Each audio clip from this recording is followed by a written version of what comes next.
Hey guys, I think we're live. Let me make sure everything's good here.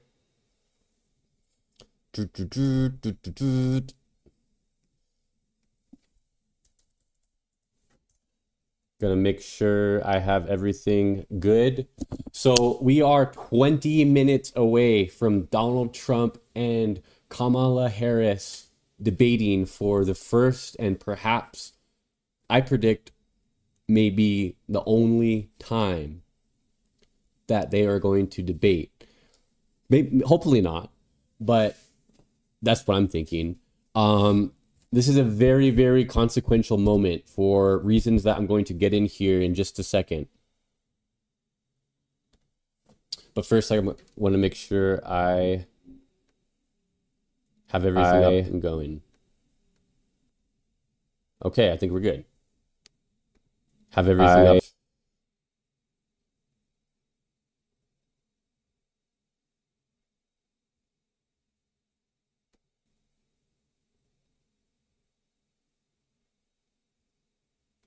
Mute that. Come over here. Okay, so this is a very, very consequential moment, as I just mentioned. And really, it boils down to the mathematics of this race. And what we look at, when we look at the polls here, we see a very, very, very tight race, as I'm going to show you here. So let's look at Arizona here. We got Trump plus 1.6, the Real Clear Politics average. Arizona is going to be a very consequential state. And as you can see here, it's razor thin. Let's go into some other ones here. Georgia, Real Clear Politics average, Trump plus 0.3. Michigan, Real Clear Politics average, Harris plus 1.2. Nevada, Harris 0.6. New Hampshire, Harris plus 5. Let's go down here to Pennsylvania. Tie. Real Clear Politics average has a tie, ladies and gentlemen, in Pennsylvania. So what we're seeing here is a race that is going to be decided by a few 10,000s of handfuls of votes in some very particular areas of the country, right? So when you have a debate, a race that is so razor tight, what you have is debates like this becoming all the more consequential, right? Because low information voters and voters who are still undecided at this point are going to be tuning in, and they are going to have their opinion swayed based on tonight, right? And let's say that that's a really, really small percentage of people, right? Let's say that 75, 80, 85% of people have their minds made up, right? That are going to be watching this debate. That's probably so, right? But those few voters who have not made up their minds yet, they are all the more valuable in a race that is this razor thin. Now, a little bit of what I want to see from the candidates, but first let's look at some of the rules here. So the rules for the debate, it's going to be kind of similar to how it was last time with Biden. Microphones will be muted when a candidate is not talking. The candidates cannot ask each other questions. There will be no audience. No prepared notes or props are allowed. 2 minutes will be allowed for rebuttals. Now, I'll want to add on, Harris and Trump also both have apparently different sizes of podiums, and their podiums in this case are going to be very, very close to each other. It is reported that they're only about 6 to 8 feet apart. The stage is going to look much bigger on television than it actually is, but I think that's something that's notable because I'm not sure we've ever had a candidates debate that physically close to each other, 6 to 8 feet apart. And for Harris, what I want to see Harris do is really drive home the policy in her campaign and why and how her policy is going to create a much, much different version of this country than Trump's. I want her to not get flustered and to look right into the camera and speak to the American people, right? She needs to distinguish herself from Biden, and she needs to also, while, giving respect to Biden's record and talking about her record as vice president, but really what her campaign is going to be doing looking forward, how her campaign's vision is different than Trump's, and what she's going to be able to do that she wasn't able to do in this last administration, right? And for Trump to successfully, have a good debate tonight, he needs to stay out of the personal attacks against Harris. He needs to not go after her race, not go after her gender, not go after anything like that, because there's so many undecided people that are going to be watching this. Maybe not so many, but they're so valuable in this election based on these numbers here, that Trump cannot simply afford to alienate voters with his rhetoric that we've heard him saying about Harris, right? These attacks on her race, attacks on her gender. It's not going to fly with the vast majority of Americans. So I think that's going to be a hard thing for Trump to avoid doing, though. So ultimately, this kind of, the rules that we have and just the two candidates, how they are, their personalities, I give Harris an edge here. I think that this is hers to lose. It remains to be seen if there's any unexpected moments that are going to throw this thing to one candidate or the other. But really what I'm looking for is for Harris to keep this thing on the rails. Do not let Trump derail and degrade the debate with his usual antics, right? And we'll see how ABC's moderating it. But, I really want to see substantive questions about policy, about what these candidates are going to do for the country. I want this to stay out of the mudslinging, right? But, I'm thinking that Harris is being a little bit underestimated here. I've been following some of the media today, and I think that Harris is a really strong debater, ultimately. She did really strong back in 2020 against Biden. In fact, she kind of gave Biden a whooping, and she actually was pretty strong against Bernie. So, Trump, his style is to bloviate, is to throw things at the wall, is to attempt to get under the candidate's skin.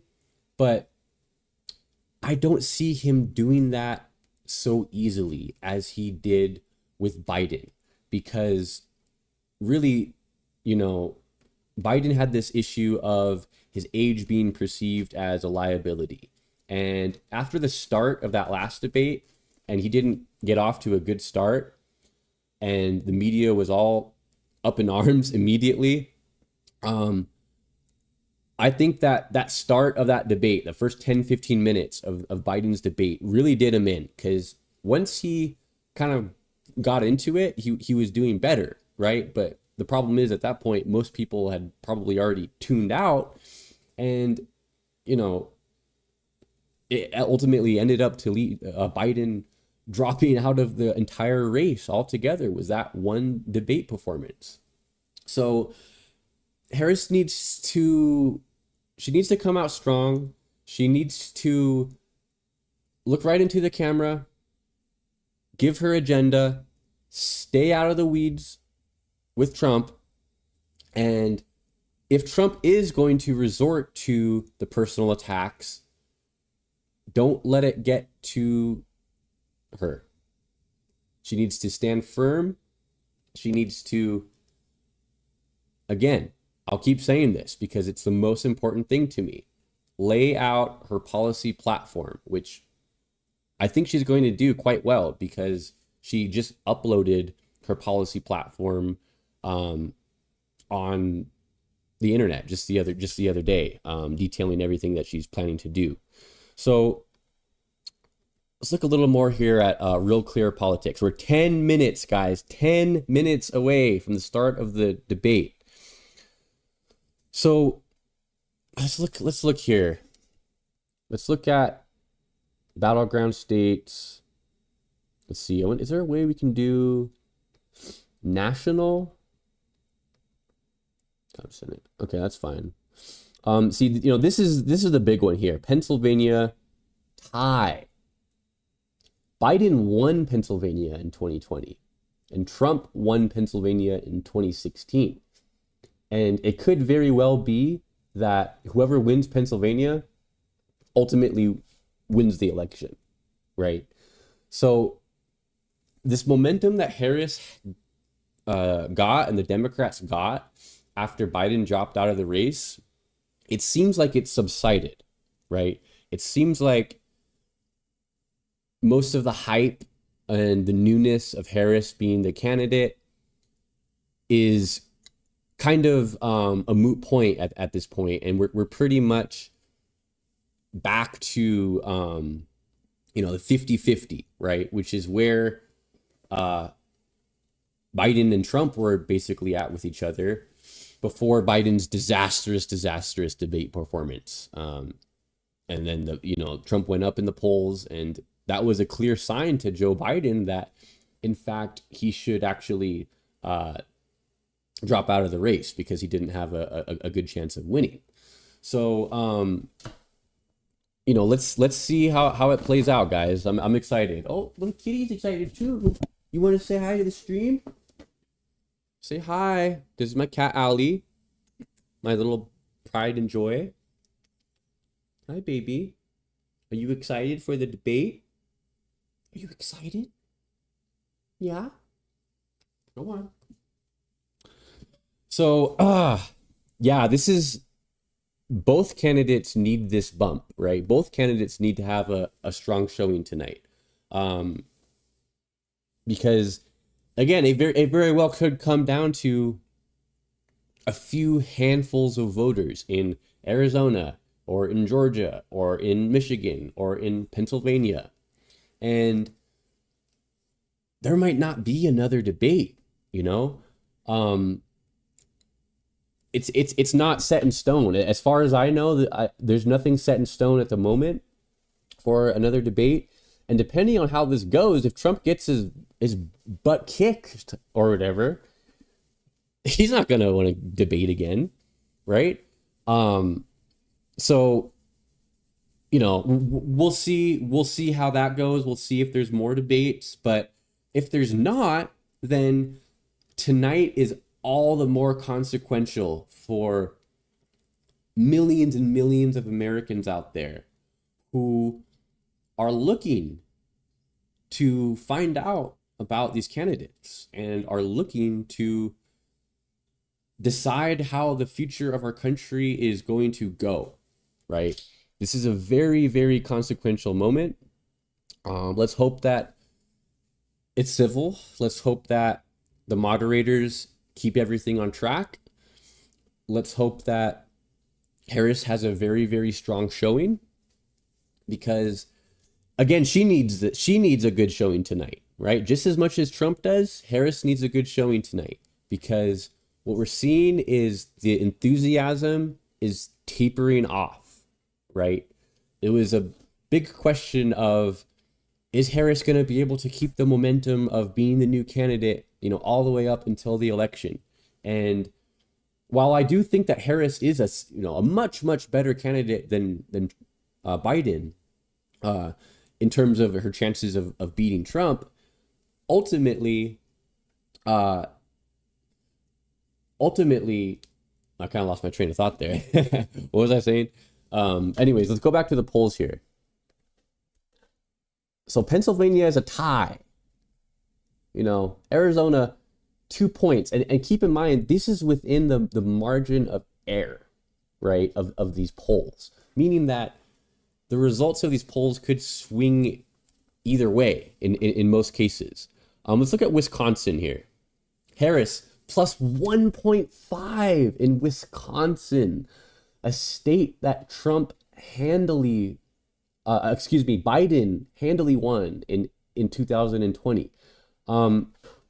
We're seeing the advantages that Trump had against Biden, right?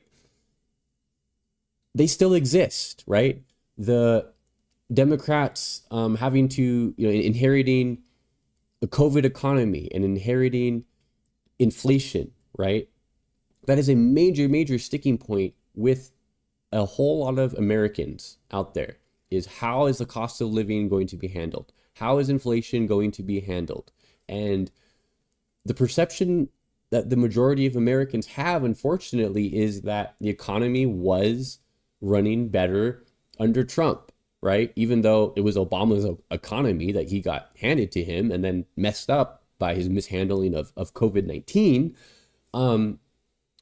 Trump's advantages that he had, they were tampered by Harris's,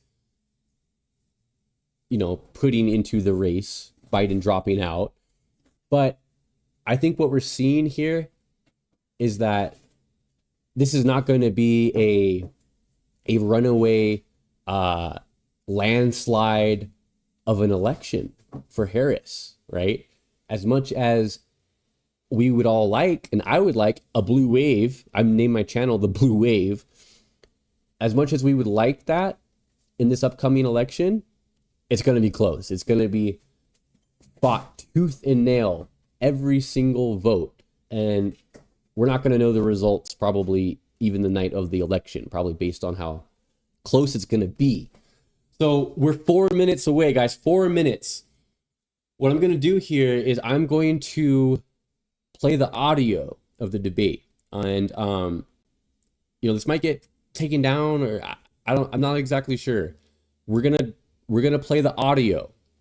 I'm going to keep my camera on, and I'm going to be staying mostly quiet, unless I have something, very important to say. And then what we'll be doing is there's going to be 2 commercial breaks. So I'll be taking notes here. I'll be giving my analysis during the commercial breaks, but I really want you guys to be able to hear Trump and Harris debate. And, if you want to pull up the video alongside having my reaction up, that's great. There's a breadth of options. I'm watching on ABC right now, streaming it live on YouTube, but there's a bunch of streaming options on YouTube for the video, but unfortunately I can't show that here. So, hey Sade, how's it going?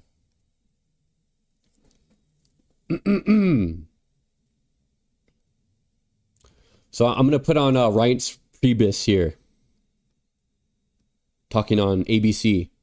Which is where Trump is winning against her on the economy, inflation, and all these other problems that we're having, and then sit back and let her talk. Let her explain herself, her past positions, current positions. How does she feel about how Biden has done on the economy? How does she feel about the border? Then turn it over and let her talk. Thanks so much for being here. Okay, thanks so much for joining us tonight, Donna and Reince. We're all staying tuned. Can't wait.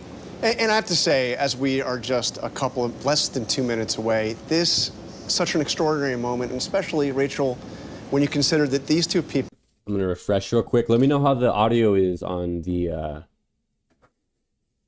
Harris said, if you got something to say it to my face. The question tonight, does Donald Trump actually go there? He's questioned her racial identity.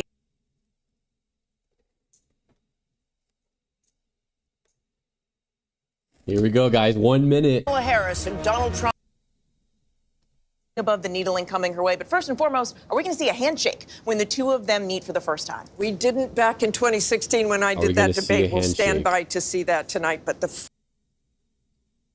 good question. Good question. Wow, almost 1 million people watching on YouTube. Wow. I'm getting some lag actually.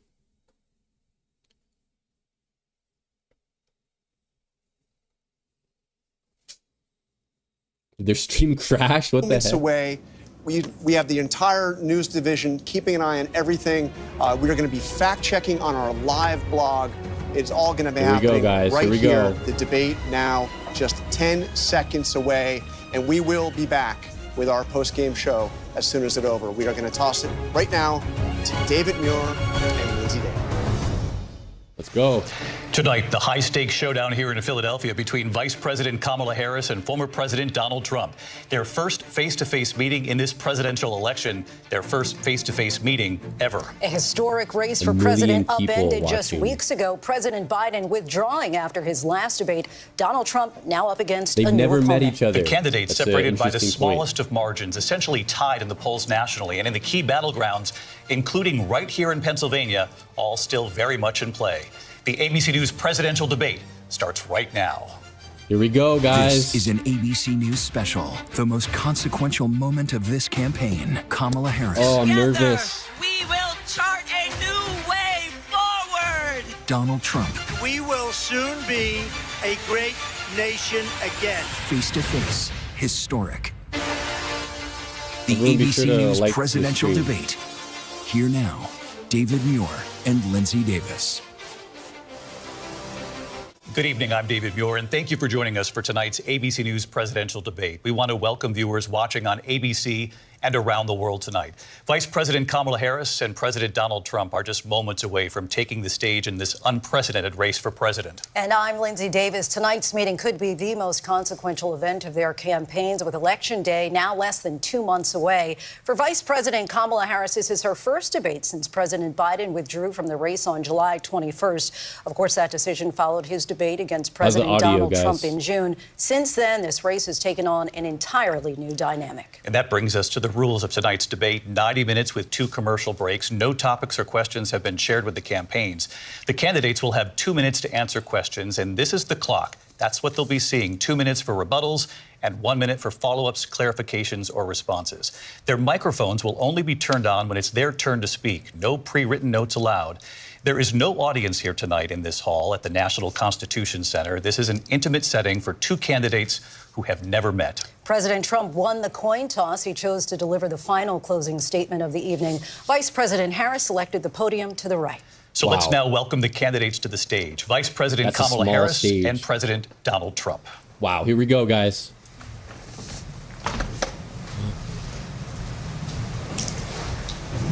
Kamala Harris. Let's have a good debate. Nice to see you. Have fun. Thank you. Welcome to you both. It's wonderful to have you. It's an honor to have you both here tonight. Good evening. We are looking forward to a spirited and thoughtful debate. So let's get started. I want to begin tonight with the issue that voters repeatedly say is their #1 issue, and that is the economy and the cost of living in this country. Vice President Harris, you and President Trump were elected 4 years ago, and your opponent on the stage here tonight often asks his supporters, are you better off than you were 4 years ago? When it comes to the economy, do you believe Americans are better off than they were 4 years ago? So I was raised as a middle-class kid. And I am actually the only person on this stage who has a plan that is about lifting up the middle class and working people of America. I believe in the ambition, the aspirations, the dreams of the American people. And that is why I imagine and have actually a plan to build what I call an opportunity economy. Because here's the thing. We know that we have a shortage of homes and housing. And the cost of housing is too expensive for far too many people. We know that young families need support to raise their children, and I intend on extending a tax cut for those families of $6,000, which is the largest child tax credit that we have given in a long time, so that those young families can afford to buy a crib, buy a car seat, buy clothes for their children. My passion. One of them is small businesses. My mother raised my sister and me, but there was a woman who helped raise us. We call her our second mother. She was a small business owner. I love our small businesses. My plan is to give a $50,000 tax deduction to start up small businesses, knowing they are part of the backbone of America's economy. My opponent, on the other hand, his plan is to do what he has done before, which is to provide a tax cut for billionaires and big corporations, which will result in $5 trillion to America's deficit. My opponent has a plan that I call the Trump's sales tax, which would be a 20% tax on everyday goods that you rely on to get through the month. Economists have said that Trump sales tax would actually result for middle-class families in about $4,000 more a year because of his policies and his ideas about what should be the backs of middle-class people paying for tax cuts for billionaires. President Trump, I'll give you 2 minutes. First of all, I have no sales tax. That's an incorrect statement. She knows that. We're doing tariffs on other countries. Other countries are going to finally, after 75 years, pay us back for all that we've done for the world. And the tariff will be substantial in some cases. I took in billions and billions of dollars, as you know, from China. Seems a bit in nervous. fact, they never took the tariff off because there was so much money they can't. It would totally destroy everything that they've set out to do. They're taking in billions of dollars from China and other places. They've left the tariffs on. When I had it, I had tariffs, and yet I had no inflation. Look, we've had a terrible economy because inflation which is really known as a country buster. It breaks up countries. We have inflation like very few people have ever seen before, probably the worst in our nation's history. We were at 21%, but that's being generous because many things are 50, 60, 70, and 80% higher than they were just a few years ago. This has been a disaster for people, for the middle class, but for every class. On top of that, we have millions of people pouring into our country from prisons and jails, from mental institutions and insane asylums, and they're coming in and they're taking jobs that are occupied right now by African Americans and Hispanics, and also unions. Unions are going to be affected very soon. And you see what's happening. You see what's happening with towns throughout the United States. You look at Springfield, Ohio. You look at Aurora in Colorado. They are taking over the towns. They're taking over buildings. They're going in violently. These are the people that Xi and Biden led into our country, and they're destroying our country. They're dangerous. They're at the highest level of criminality, and we have to get them out. We have to get them out fast. I created one of the greatest economies in the history of our country. I'll do it again and even better. We are going to get to immigration and border security during this debate, but I would like to let Vice President Harris respond on the economy here. Well, I would love to. Let's talk about what Donald Trump left us. Donald Trump left us the worst unemployment since the Great Depression. Yes. Donald Trump left us the worst Looking into public the camera, health great. epidemic in a century. Donald Trump left us the worst attack on our democracy since the Civil War. And what we have done is clean up Donald Trump's mess. What we have done and what I intend to do is build on what we know are the aspirations and the hopes of the American people. But I'm going to tell you all, on this debate tonight, you're going to hear from the same old tired playbook, a bunch of lies, grievances, and name-calling. What you're going to hear tonight is a detailed and dangerous plan called Project 2025 that the former president intends on implementing if he were elected again. I believe very strongly that the American people want a president who understands the importance of bringing us together, knowing we have so much more in common than what separates us. And I pledge to you to be a president for all Americans. President Trump will give you a minute here to respond. Number one, I have nothing to do, as you know, and as she knows better than anyone, I have nothing to do with Project 2025. Yeah, you do. That's out there. I haven't read it. I don't want to read it purposely. I'm not going to read it. This was a group of people that got together. They came up with some ideas, I guess some good, some bad, but it makes no difference. I have nothing to do. Everybody knows I'm an open book. Everybody knows what I'm going to do. Cut taxes very substantially on the defensive already. And create a great economy like I did before. We had the greatest economy. We got hit with a pandemic. And the pandemic was not since 1917, where 100 million people died, has there been anything like it. We did a phenomenal job with the pandemic. No, we you didn't. handed them over a country where the economy and where the stock market was higher than it was before the pandemic came in. Nobody's ever seen anything like it. We made ventilators for the entire world. We got gowns, we got masks, we did things that nobody thought possible. And people give me credit for rebuilding the military. They give me credit for a lot of things, but not enough credit for the great job we did with the pandemic. But the only jobs they got were bounce back jobs. These were jobs bounce back, and it bounced back and it went to their benefit. But I was the one that created them. They know it, and so does everybody else. Vice President Harris, I'll let you respond. So Donald Trump has no plan for you. And when you look at his economic plan, it's all about tax breaks for the richest people. I am offering what I describe as an opportunity economy, and the best economists in our country, if not the world, have reviewed our relative plans for the future of America. What Goldman Sachs has said is that Donald Trump's plan would make the economy worse. Mine would strengthen the economy. What the Wharton School has said is Donald Trump's plan would actually explode the deficit. 16 Nobel laureates have described his economic plan as something that would increase inflation and by the middle of next year would invite a recession. You just have to look at where we are and where we stand on the issues. And I'd invite you to know that Donald Trump actually has no plan for you because he is more interested in defending himself than he is in looking out for you. That's just a sound. Yes. I gave her that to say. Look, I went to the Wharton School of Finance, and many of those professors, the top professors, think my plan is a brilliant plan. It's a great plan. It's a plan that's going to bring up our worth, our value as a country. It's going to make people want to be able to go and work and create jobs and create a lot of good, solid money for our country. And just to finish off, good, solid money. She doesn't have a plan. She copied Biden's plan, and it's like 4 sentences, like run, spot, run. 4 sentences that are just, oh, we'll try and lower taxes. She doesn't have a plan. Take a look at her plan. She doesn't have a plan. Mr. President, I do want to drill down on something you both brought up. The Vice President brought up your tariffs. Wow. You responded, and let's drill down on this, because your plan is what she calls is essentially a national sales This is tax. crazy, your proposal guys. calls for tariffs, as you pointed out here, Trump on foreign is imports getting across his the board. booty You recently kicked. said that you might double your plan, imposing tariffs up to 20% on goods coming into this country. As you know, many economists say that with tariffs at that level, costs are then passed on to the consumer. Vice President Harris has argued it'll mean higher prices on gas, food, clothing, medication, arguing it costs the typical family nearly $4,000 a year. Do you believe Americans can afford higher prices because of tariffs? They're not going to have higher prices. What's going to have, and who's going to have higher prices, is China and all of the countries that have been ripping us off for years. I was the only president ever. China was paying us hundreds of billions of dollars, and so were other countries.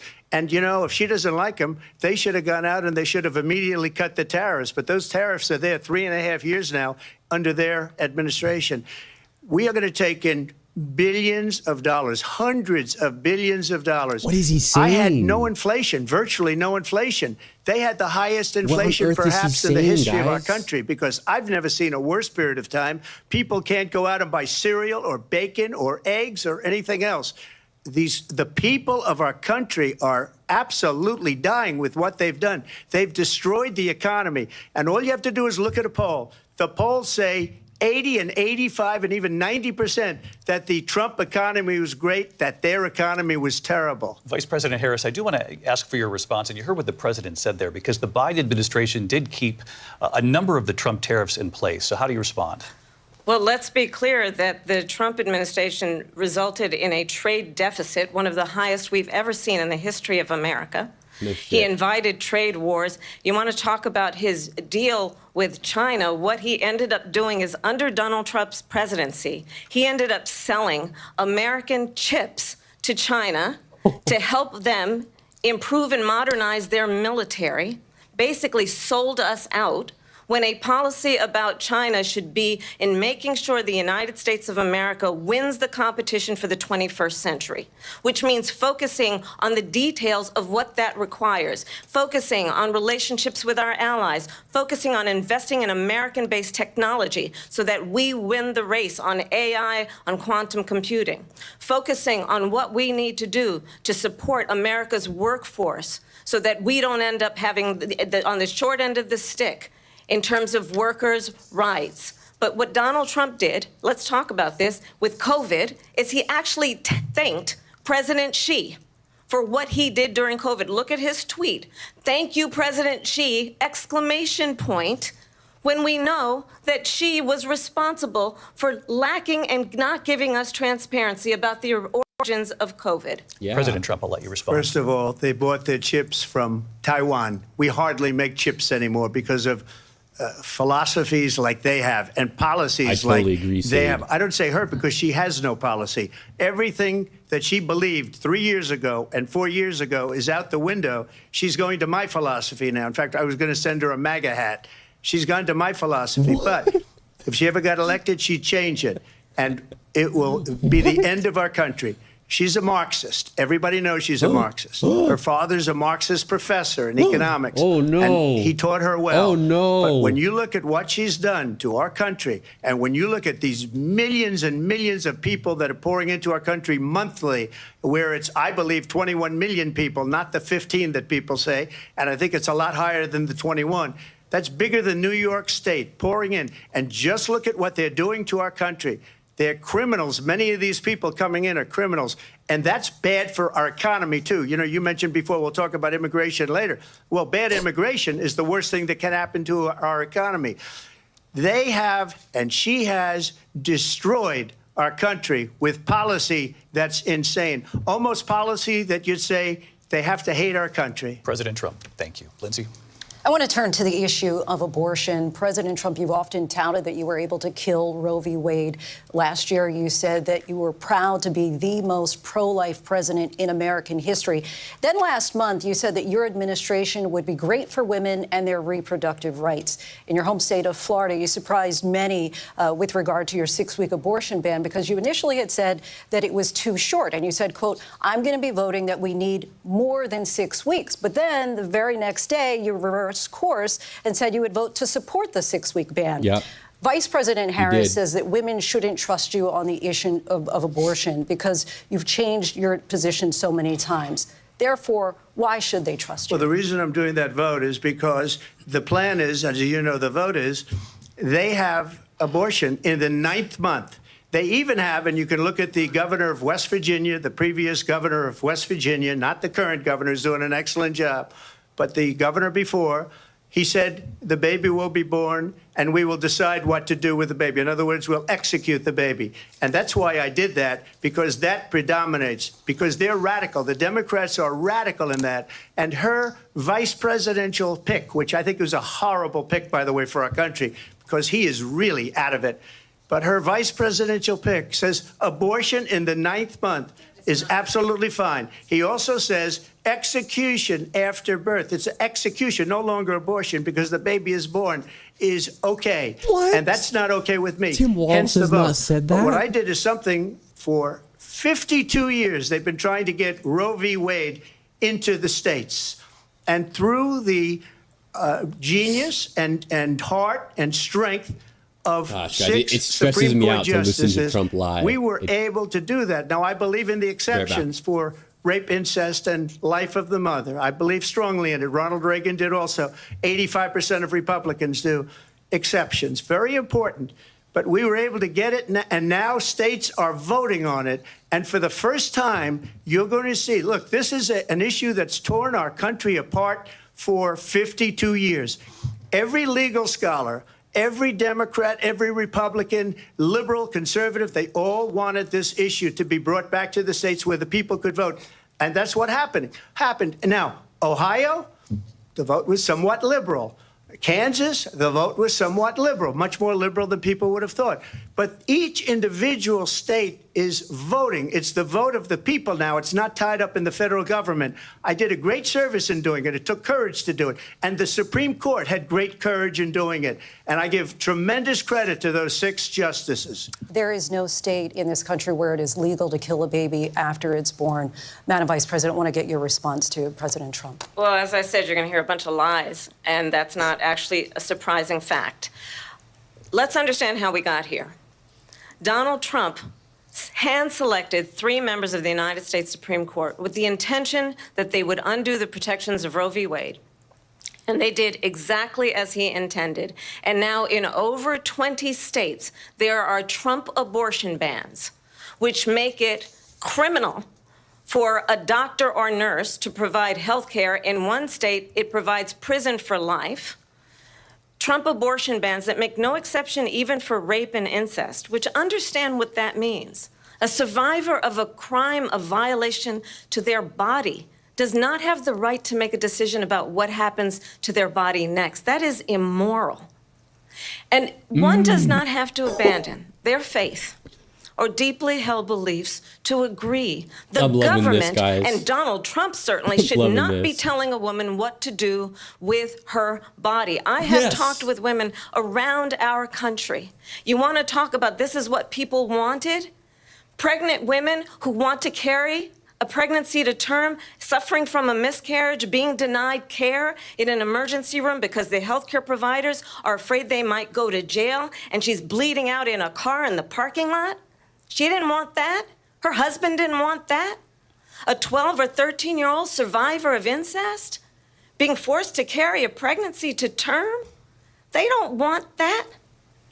And I pledge to you, when Congress passes a bill to put back in place the protections of Roe v. Wade, as President of the United States, I will proudly sign it into law. But understand, if Donald Trump were to be reelected, he will sign a national abortion ban. Understand, in his Project 2025, there would be a national abortion, a monitor that would be monitoring your pregnancies, your miscarriages.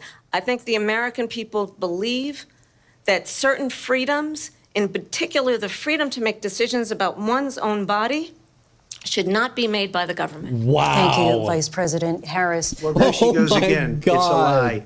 I'm not signing a ban, and there's no reason to sign a ban, because we've gotten what everybody wanted. Democrats, Republicans, and everybody else, and every legal scholar wanted it to be brought back into the states, and the states are voting. And it may take a little time, but for 52 years, this issue has torn our country apart, and they've wanted it back in the states. And I did something that nobody thought was possible. The states are now voting. What she says is an absolute lie. And as far as the abortion ban, no, I'm not in favor of abortion ban, but it doesn't matter, because this issue has now been taken over by the states. Would you veto a national abortion ban if it came to your desk? Well, I won't have to, because, again, 2 things. Number one, she said she'll go back to Congress. She'll never get the vote. It's impossible for her to get the vote, especially now with the 50-50, and essentially 50-50 in both Senate and the House.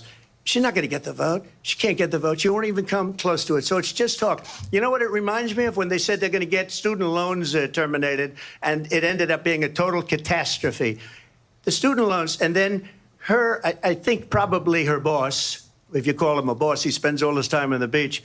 But look, her boss went out and said, we'll do it again. We'll do it a different way. And he went out, got rejected again by the Supreme Court. So all these students got taunted with this whole thing about this whole idea. And how unfair that would have been, part of the reason they lost, to the millions and millions of people that had to pay off their student loans. They didn't get it for free. But they were saying it's the same way that the they talked about that, that they talk about abortion. But if I could just get a yes or no, because your running mate, J.D. Vance, has said that you would veto it if it did come to your desk. Well, I didn't discuss it with J.D. in all fairness. J.D., and I don't mind if he has a certain view, but I think he was speaking for me, but I really didn't. Look, we don't have to discuss it, because she'd never be able to get it, just like she couldn't get student loans. They couldn't get student loans. They didn't even come close to getting student loans. They taunted young people and a lot of other people that had loans. He just said J.D. They can Vance never get this approved. So it doesn't matter what she says about going to Congress. So wonderful. Let's go to Congress. Do it. But the fact is that for years they wanted to get it out of Congress and out of the federal government. And we did something that everybody said couldn't be done. And now you have a vote of the people on abortion. Vice President Harris, I want to give you your time to respond. But I do want to ask, would you support any restrictions on a woman's right to an abortion? I absolutely support reinstating the protections of Roe v. Wade. And as you rightly mentioned, nowhere in America is a woman carrying a pregnancy to term and asking for an abortion. That is not happening. It's insulting to the women of America. And understand what has been happening under Donald Trump's abortion bans. Couples who pray and dream of having a family are being denied IVF treatments. What is happening in our country? Working people, working women who are working 1 or 2 jobs, who can barely afford childcare as it is, have to travel to another state to get on a plane sitting next to strangers to go and get the health care she needs. Barely can afford to do it, and what you are putting her through is unconscionable. And the people of America have not, the majority of Americans believe in a woman's right to make decisions about her own body, and that is why in every state where this issue has been on the ballot, in red and blue states both, the people of America have voted for freedom. Vice President Harris, excuse me, I have to respond. Another lie. It's another lie. I have been a leader on IVF, which is fertilization. The IVF, I have been a leader. In fact, when they got a very negative decision on IVF from the Alabama. Trump is getting his booty handed to him on national TV right now. Leader on it. They know that, and everybody else knows it. I have been a leader on fertilization, IVF. And the other thing, you should ask, will she allow abortion in the 8th month, 9th month, 7th month? Come on. Okay, would you do that? Why don't you ask her that question? Why don't you answer the question? Would you because veto? Under Roe v. Answer Wade, the question. Would you veto? You could do abortions in the 7th month, the 8th month, the 9th That's month, not true. and probably after birth. Just look at the governor, former governor of Virginia. The governor of Virginia said we put the baby aside and then we determine what we want to do with the baby. President Trump, thank you. We're going to turn now to immigration and border security. We know it's an issue that's important to Republicans, Democrats, voters across the board in this country. Vice President Harris, you were tasked by President Biden with getting to the root causes of migration from Central America. Wow. We know that illegal border crossings reached a record high in the Biden administration. This past June, President Biden imposed tough new asylum restrictions. We know the numbers since then have dropped significantly.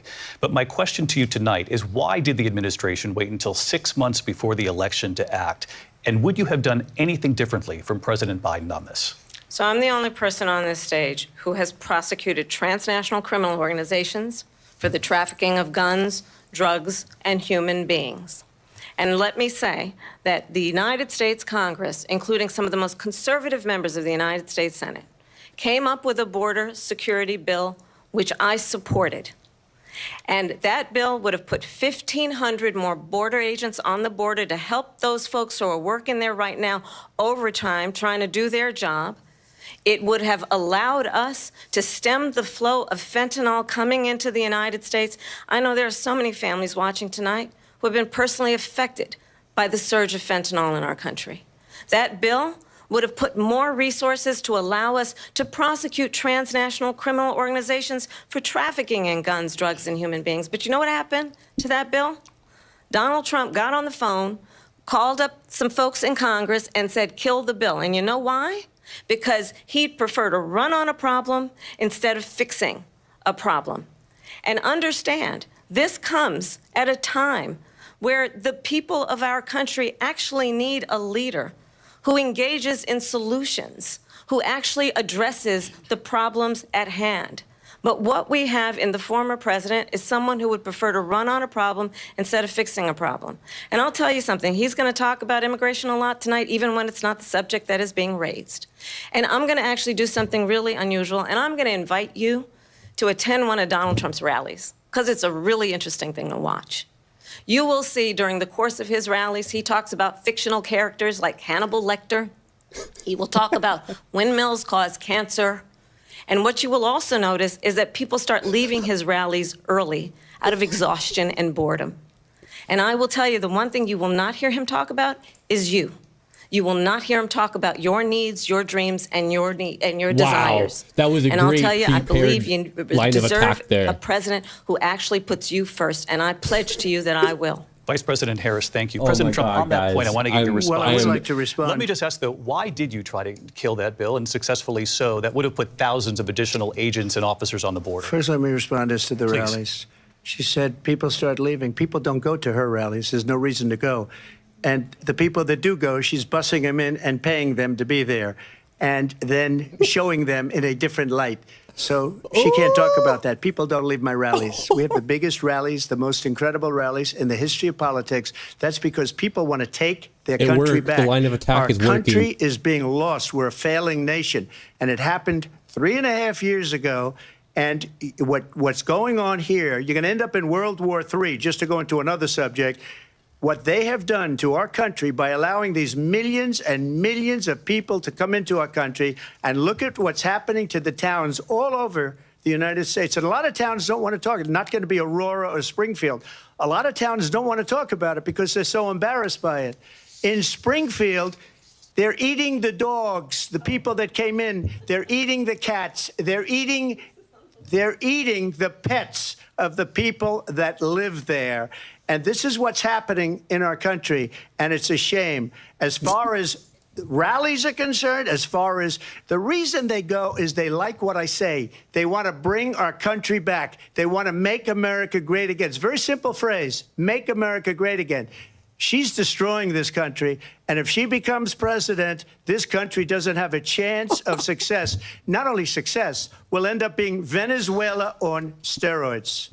I just want to clarify here. You bring up Springfield, he fell for the bait. Ohio, he totally fell for it, ABC News did reach out to the city manager it. there. He told us there have been no credible reports of specific claims of pets being harmed, injured, or abused by individuals within the immigrant community. Well, I've seen people on television. Let me just say here, this is the people on television say my dog was taken and used for food. So maybe he said that, and maybe that's a good thing to say for a city manager. I'm not taking this from television. But the people on television saying their dog was eaten by the people that went there. Again, the Springfield city manager says there's no evidence of that. Vice President Harris, I'll let you respond to the rest of what you've heard.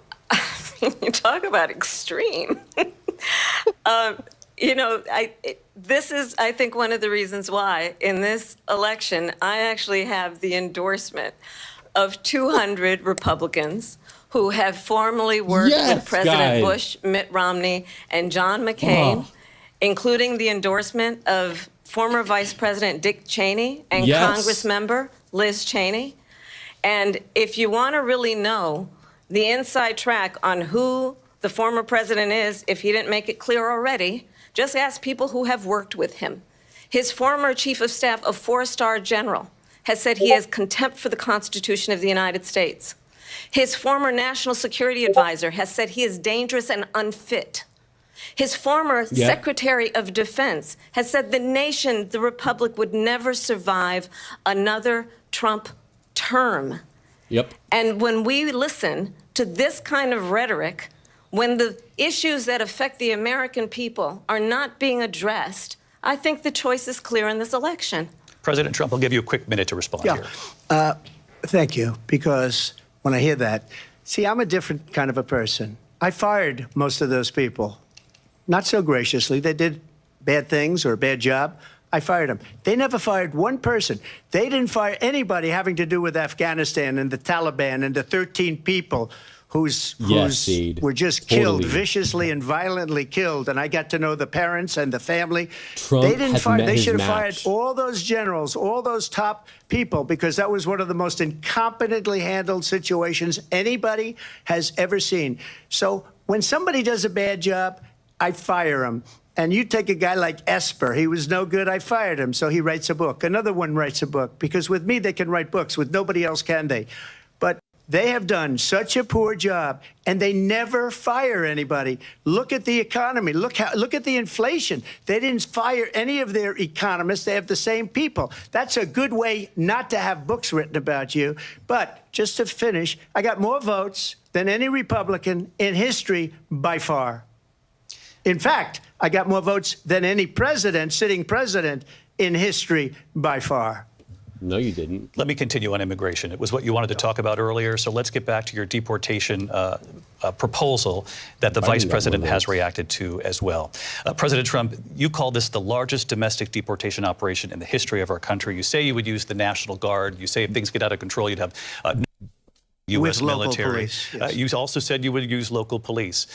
How would you deport 11 million undocumented immigrants? I know you believe that number is much higher. Take us through this. What does this look like? Will authorities be going door to door in this country? Yeah, it is much higher because of them. They allowed criminals, many, many millions of criminals. They allowed terrorists. They allowed Trump's brain common is broken. street criminals. They allowed people to come in, drug dealers, to come into our country. And they're now in the United States and told by their countries like Venezuela, don't ever come back or we're going to kill you. Do you know that crime in Venezuela and crime in countries all over the world is way down?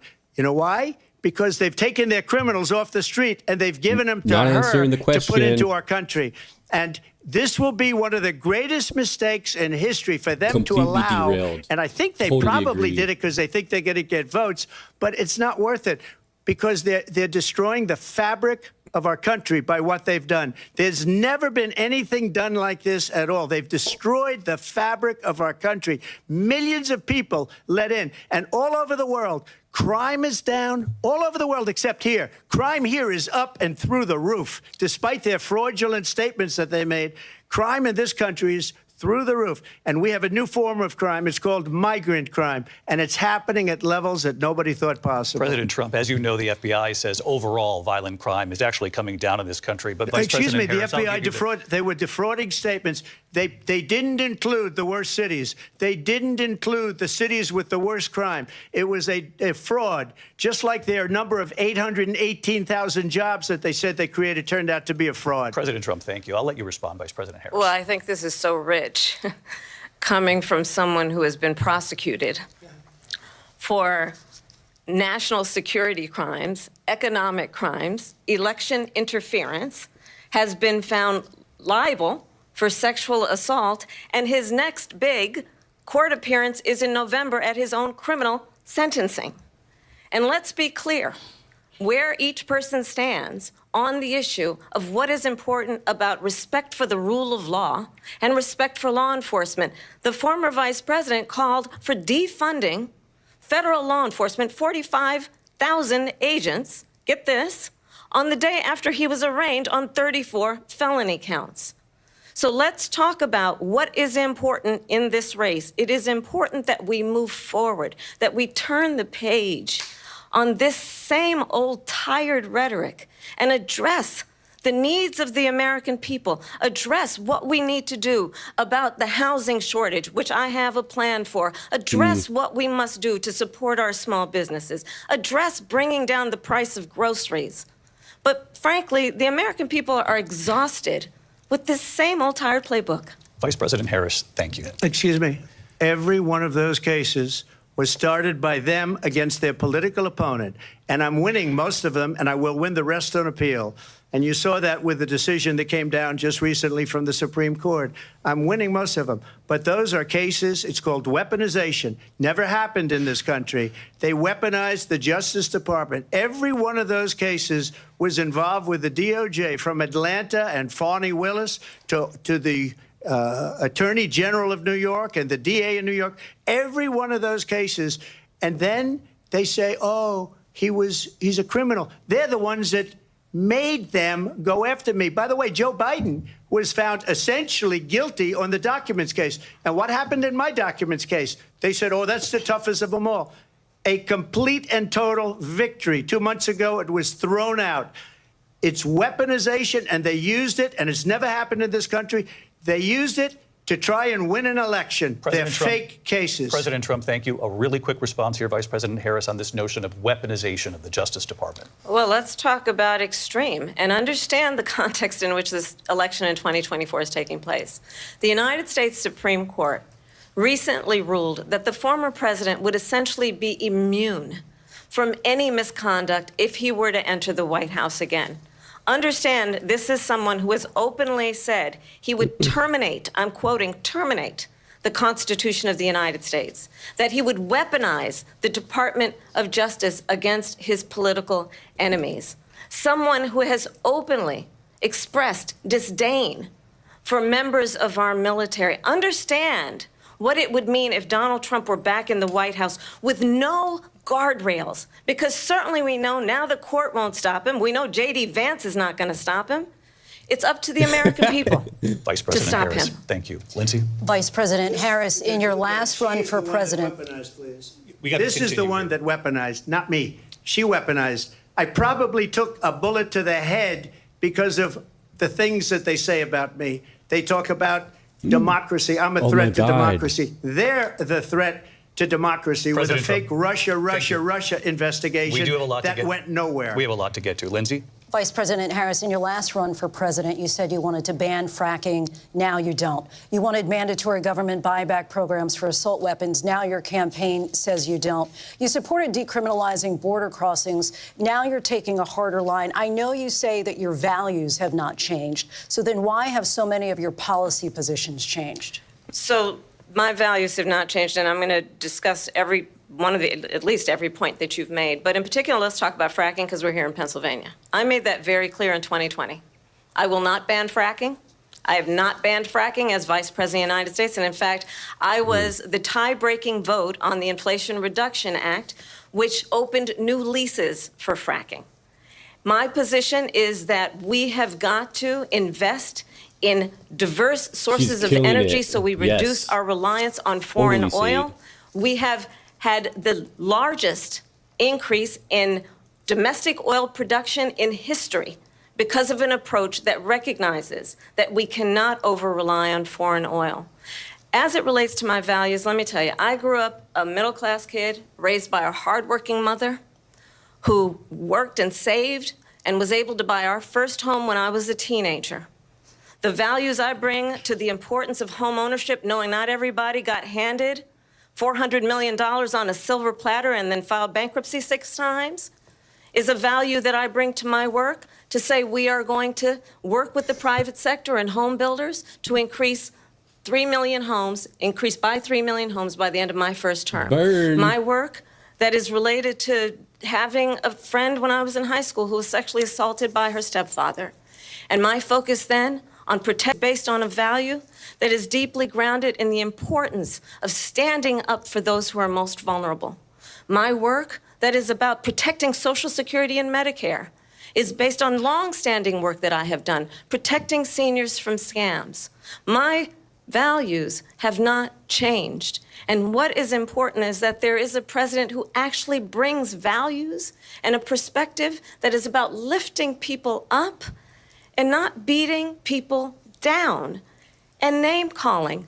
The true measure of the leader is the leader who actually understands the strength is not in beating people down, it's in lifting people up. I intend to be that president. President Trump, your response? First of all, I wasn't given $400 million. I wish I was. My father was a Brooklyn builder, Brooklyn, Queens, and a great father, and I learned a lot from him. But I was given a fraction of that, a tiny fraction, and I built it into many, many billions of dollars, many, many billions. And when people see it, they are even surprised. So we don't have to talk about that. Fracking, she's been against it for 12 years. Defund the police, she's been against that forever. She gave all that stuff up very wrongly, very horribly, and everybody's laughing at it, okay? They're all laughing at it. She gave up at least 12 and probably 14 or 15 different policies. Like, she was big on defund the police. In Minnesota, she went out, wait a minute, I'm talking now, if you don't mind, please. Does that sound familiar? She went out. Wow. She went out in Minnesota and wanted to let criminals that killed people, that burned down Minneapolis, she went out and raised money to get them out of jail. She did things that nobody would ever think of. Now she wants to do transgender operations on illegal aliens that are in prison. This is a radical left liberal that would do this. She wants to confiscate your guns, and she will never allow fracking in Pennsylvania.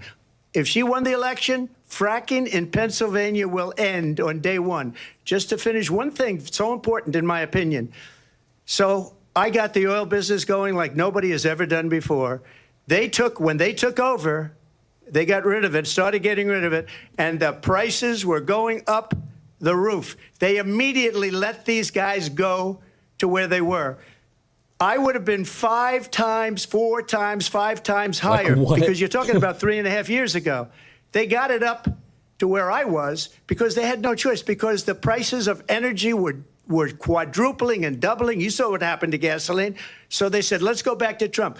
But if she won the election, the day after that election, they'll go back to destroying our country, and oil will be dead, fossil fuel will be dead. We'll go back to windmills, and we'll go back to solar, where they need a whole desert to get some energy to come out of it. You ever see a solar plant? By the way, I'm a big fan of solar, but they take 400, 500 acres of desert President soil. Trump, we have a These lot are of not good issues things that we for the have to get environment, to. as We're she out of time. understands. Thank you.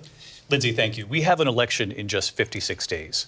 And I want to talk about the peaceful transfer of power, which, of course, we all know is a cornerstone of our democracy, and the role of the president in a moment of crisis. Mr. President, on January 6th, you told your supporters to march to the Capitol. You said you would be right there with them. The country and the world saw what played out at the Capitol that day, the officers coming under attack. Aides in the West Wing say you watched it unfold on television off the Oval Office. Yep. You did send out tweets, but it was more than 2 hours before you sent out that video message telling your supporters to go home. Is there anything you regret about what you did on that day? Wow. You just said a thing that isn't covered. Peacefully and patriotically, I said during my speech, not later on. Peacefully and patriotically. And nobody on the other side was killed. Ashley Babbitt was shot by an out-of-control police officer that should have never, ever shot her. It's a disgrace. But we didn't do this group of people that have been treated so badly. I ask, what about all the people that are pouring into our country and killing people that she allowed to pour in? She was the border czar, remember that. She was the border czar. She doesn't want to be called the border czar because she's embarrassed by the border. In fact, she said at the beginning, oh, I'm surprised you're not talking about the border yet. That's because she knows what a bad job they've done. What about those people? When are they going to be prosecuted? When are these people from countries all over the world, not just South America, they're coming in from all over the world, David, all over the world, and crime rates are down all over the world because of it. But let me just when are those, David, when are those people going to be prosecuted? When are the people that burned down Minneapolis going to be prosecuted? Or in Seattle, they went into Seattle, they took over a big percentage of the city of Seattle. When are those people going to be prosecuted? But let me just ask you. You might ask her that question. You were the president. You were watching it unfold on television. It's a very simple question as we move forward toward another election. Is there anything you regret about what you did on that day? Yes or no? I had nothing to do with that other than they asked me to make a speech. I showed up for a speech. I said, I think it's going to be big. I went to Nancy Pelosi and the mayor of Washington, D.C., and the mayor put it back in writing, as you know. I said, you know, this is going to be a very big rally or whatever you want to call it. And again, it wasn't done by me. It was done by others. I said, I'd like to give you 10,000 National Guard or soldiers. They rejected me. Nancy Pelosi rejected me. It was just 2 weeks ago. Her daughter has a tape of her saying she is fully responsible for what happened. They want to get rid of that tape. It would have never happened if Nancy Pelosi and the mayor of Washington did their jobs. I wasn't responsible for security. Nancy Pelosi was responsible. She didn't do her job. The question was about you as president, not about former Speaker Pelosi, but I do want Vice President Harris to respond here. I was at the Capitol on January 6th. I was the vice president-elect. I was also an acting senator. I was there. And on that day, the President of the United States incited a violent mob to attack our nation's capital, to desecrate our nation's capital. On that day, 140 law enforcement officers were injured, and some died. And understand, the former president has been indicted and impeached for exactly that reason. But this is not an isolated situation. Ooh. Let's remember Charlottesville, where there was a mob of people carrying tiki torches, spewing anti-Semitic hate. Yeah. And what did the president then at the time say? There were fine people on each side. Let's remember that when it came to the Proud Boys, a militia, the president said, the former president said, stand back and stand by. So for everyone watching who remembers what January 6th was, I say we don't have to go back. Let's not go back. We're not going back. It's time to turn the page. And if that was a bridge too far for you, well, there is a place in our campaign for you to stand for country, to stand for our democracy, to stand for rule of law, and to end the chaos, and to end the approach that is about attacking the foundations of our democracy because you don't like the outcome. And be clear on that point. Donald Trump, the candidate, has said in this election there will be a bloodbath if this and the outcome of this election is not to his liking. Let's turn the page on this. Let's not go back. Wow, she's hitting on a lot of stuff there. Let's chart a course for the future and not go backwards to the past. That might have been the best response. It was a different term, and it was a term that related to energy because they have destroyed our energy business. That was where bloodbath was. Also, on Charlottesville, that story has been, as you would say, debunked. Laura Ingraham, Sean Hannity, Jesse, all of these people, they covered it. If they go an extra sentence, they will see it was perfect. It was debunked in almost every newspaper, but they still bring it up, just like they bring 2025 up. They bring all of this stuff up. I ask you this. You talk about the Capitol. Why are we allowing these millions of people to come through on the southern border? How come she's not doing anything? And I'll tell you what I would do, and I would be very proud to do it. I would say we would both leave this debate right now. I'd like to see her go down to Washington, D.C. during this debate because we're wasting a lot of time. Go down to, because she's been so bad, it's so ridiculous. Go down to Washington, D.C. and let her sign a bill to close up the border because they have the right to do it. They don't need bills. They have the right to do it. The President of the United States, you'll get him out of bed. You'll wake him up at 4 o'clock in the afternoon. You'll say, come on down to the office. Let's sign a bill. If he signs a bill that the border is closed, all he has to do is say it to the Border Patrol, who are phenomenal.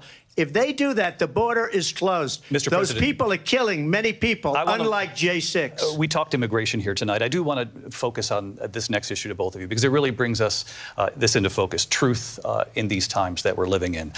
Mr. President, for 3.5 years after you lost the 2020 election, you repeatedly falsely claimed that you won, many times saying you won in a landslide.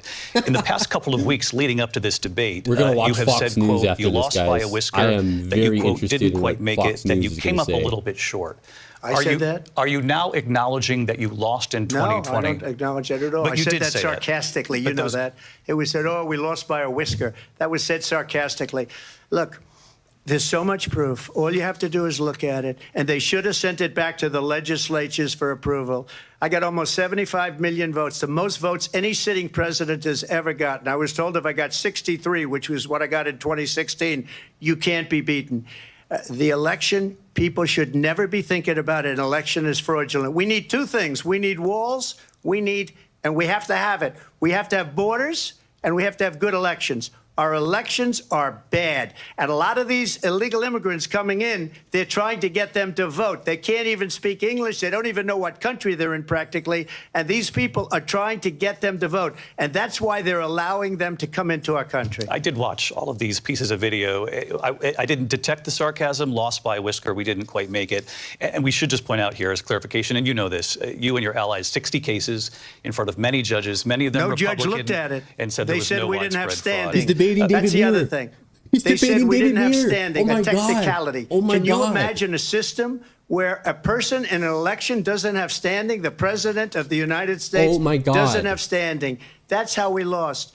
If you look at the facts, and I'd love to have you'll do a special on it, I'll show you Georgia, and I'll show you Wisconsin, and I'll show you Pennsylvania, and I'll show you. We have so many facts and statistics. But you know what? That doesn't matter because we have to solve the problem that we have right now. That's old news. And the problem that we have right now is we have a nation in decline, and they have put it into decline. We have a nation that is dying, David. Mr. President, thank you. Vice President Harris, you heard the president there tonight. He said he didn't say that he lost by a whisker. So he still believes he did not lose the election that was won by President Biden and yourself.